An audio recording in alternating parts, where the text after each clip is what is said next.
فريش استاد شو تیار سی بکش. چی رو بکشم؟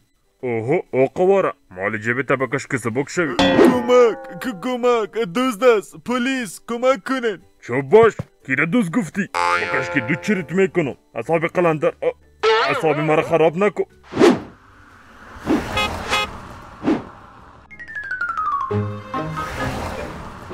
خدای شکرت دمیروز از برکت تو خوب دستاب کردیم.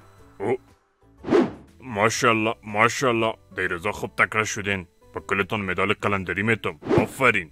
گل دوزار از زندان انداختین. بله آمر صاحب. آفرین تان. من میگم شعر هستین. شما چه مشکل دارین بیادر؟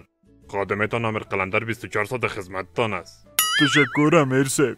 دیروز یک دو همه چیز مرا گرفت. کم از آکو بچه. طرف افزه مسایی دوز آمده نمیتانه. حتما طرف افزه آمر جلندر رفتی. نه آمر صاحب، دیروز در پیشروی افزه تان مرا زد. چی میگی؟ کدام نشانیش در یادت نمانده؟ مانده. تو بگو که کی جرأت کرده که دلش از اوزی بد کنم. روی کلان داشت، چشمایش گرد بود و چاقوم در دستش بود. و آمر صاحب صدایش هم به شما میمان. چی میگی؟ اون سر آمر افزه تور بسته کدی؟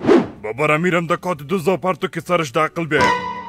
دوست به دین خود و آمر قلندرم به دین خود مثل قلندر نباشید.